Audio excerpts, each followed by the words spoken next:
Papuri sa Diyos Ama, pagkat ipinahayag niya, hari siya ng mga habang.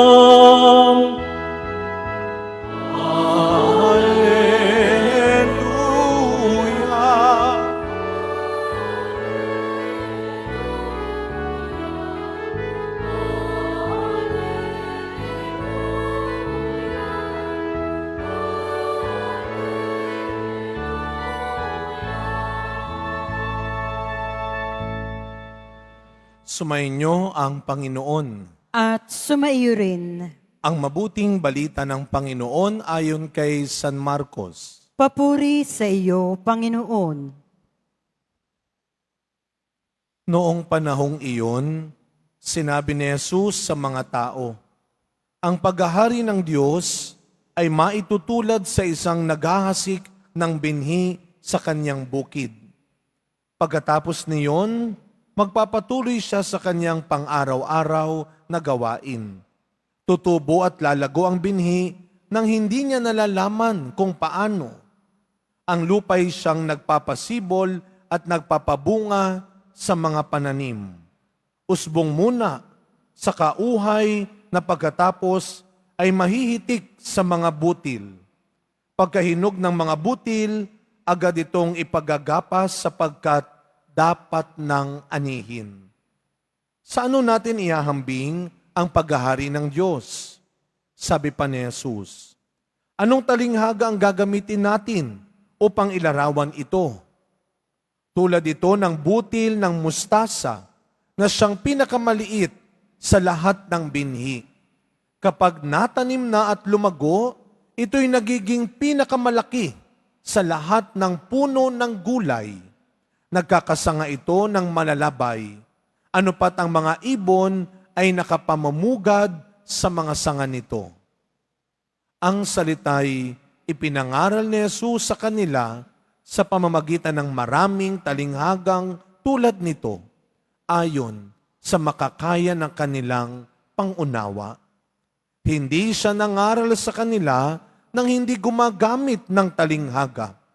Ngunit, ipinaliwanag niya ng sarilinan sa kanyang mga alagad ang lahat ng bagay.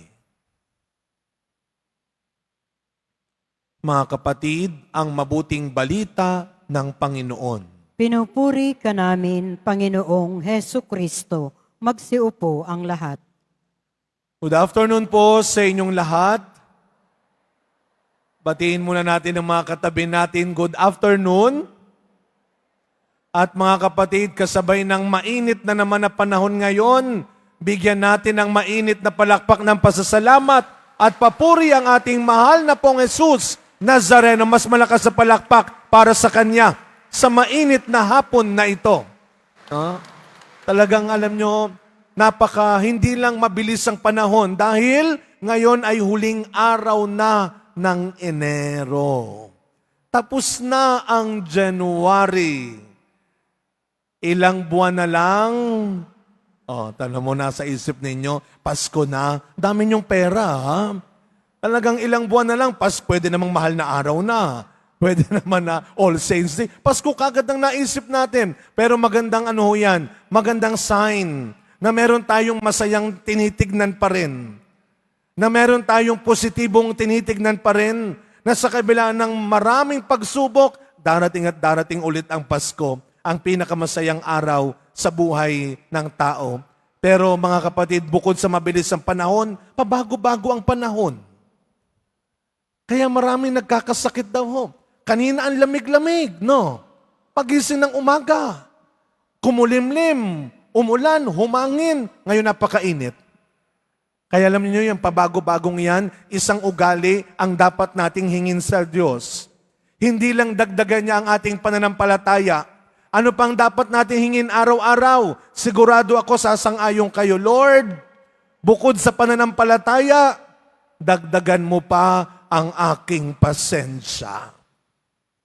Sabihin nyo nga po sa katabi nyo, magpasensya ka. Diyos ko, Sino kayang huling taong nagsabi sa iyo niyan? Magpasensya ka, ako naging asawa mo. Magpasensya ka, ito ang bahay natin. Magpasensya ka, ito naging nanay mo. Magpasensya ka, ito naging pamilya mo. Magpasensya ka, dito ka napunta. Magpasensya ka. Minsan biniro ako sabi sa akin, Father, kamusta ka? Alam mo yung pasensya ko, hindi ko hinahabaan. Inikot-ikot ko na. Hindi hinabaan. Sa dami pa naman ng mga nangyayari sa paligid natin, mukhang I believe, sasang-ayon kayong yan ang isa sa mga hinihingi natin sa Diyos. Amen? Pasensya. At sa araw na ito mga kapatid, isang dakilang santo ang masasabi nating pinagpala sa pasensya. Yan ang patron ng mga kabataan at patron ng mga nagtuturo sa mga kabataan, si San Juan Bosco o mas kilalang Don Bosco. Kapistahan ngayon ng mga kapatid nating Salesiano. Kaya nakikipiesta tayo, bumabati tayo sa mga Salesians, sisters, fathers, brothers, and communities, and lay partners nila. Si San Juan Bosco ay nakilala sa kanyang dakilang pagmamahal sa mga kabataan nung kanyang panahon sa Turin, sa Italy. Siya isang paring Italiano na nung panahon niya, laganap yung pag-usbong ng pag-unlad, urbanization, industrialization. At ano ang nakita niya?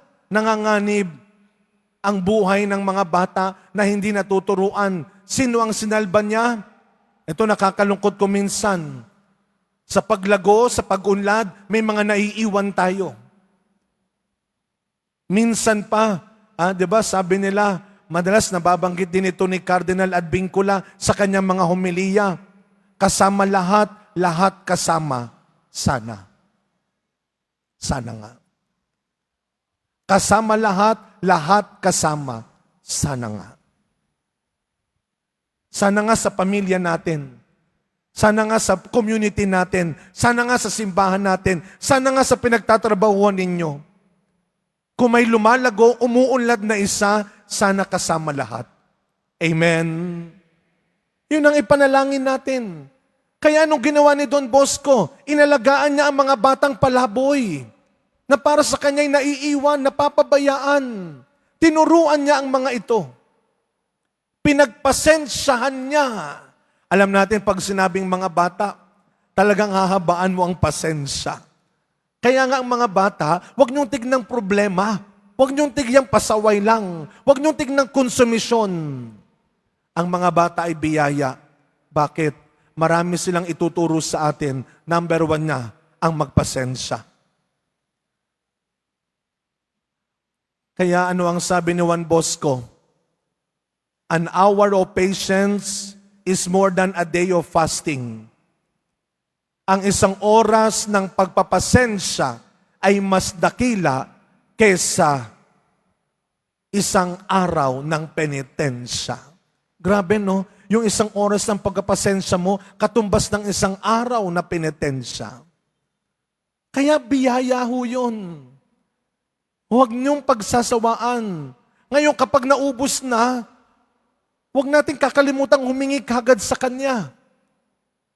Kaya nga minsan may nagpapang-abot, inaway, sinaktan, pinatulan. Pag tinanong mo, bakit mo pinatulan? Anong sagot? Naubos ang aking pasensya. Ba't hinintay mong maubos? Kapag mauubos na, humingi ka kagad sa Kanya. Kapag nauubusan ka na ng pangunawa, nauubusan ka na ng pagmamahal, nauubusan ka na ng awa, humingi ka kagad, Lord, dagdagan mo, mauubos na.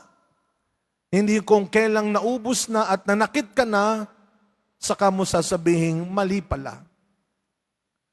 Pasensya. Alam mo ninyo, araw-araw, sa ganyang pagmamahal tayo, tinitignan ng Diyos. Siguro kung nawala ng pasensya ang Diyos sa atin ng matagal na, abay wala na tayo dito. Pero ang kanyang pagmamahal ay punong-puno ng pasensya para sa bawat isa sa atin. Kaya ang ganda ng ebanghelyong narinig natin ngayon. sa paano inilarawan ni Kristo ang paghahari ng Diyos para itong maghahasik na nagtanim ng butil. Hindi naman pagtanim, pagtalikod niya, pagharap niya, malaki na ulit eh. Hindi.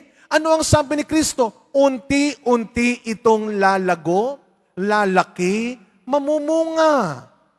Ibig sabihin, kailangan mong maghintay. Magpasensya ka.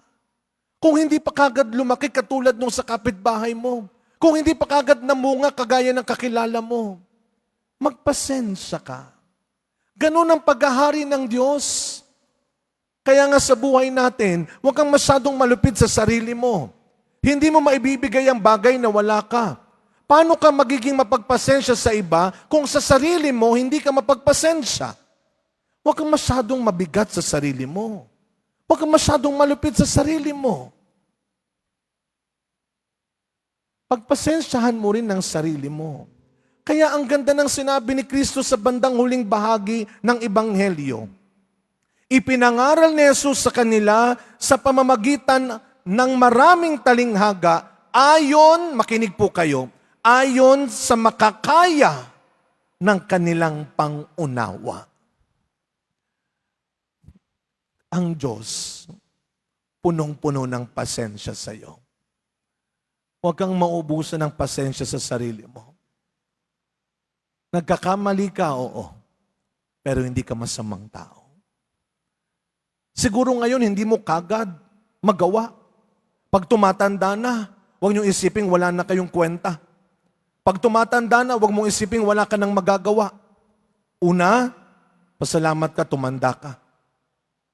Dahil kaming mga bata, kaming mga bata, hindi kami sure kung tatanda rin kaming kagaya ninyo. Kaya huwag niyong iniisip na wala na kayong magagawa. At kapag nagkamali ka kahapon, ngayon, hindi ibig sabihin magkakamali ka rin bukas.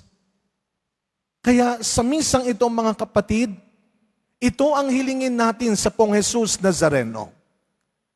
Kung gusto nating madagdagan ang pasensya natin sa bawat isa, dagdagan mo muna ang pasensya mo sa sarili mo.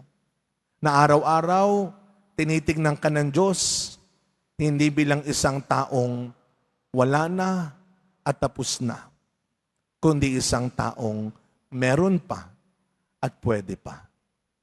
Kaya sa pagpapatuloy na misa natin, mga kapatid, tayo ay binibigyan pa rin ng pagkakataon ng Diyos. Kagaya ng sinabi ni San Juan Bosco, araw-araw, magpasensya. Huwag lang tayo magpenitensya. At kapag nagkakamali, sabi niya, huwag ka nang gumawa pa ng palusot sa iyong mga pagkakamali. Itama mo at gawing mong mabuti ang iyong naging pagkakamali. You live your life one at a time. Magpasensya. Amen.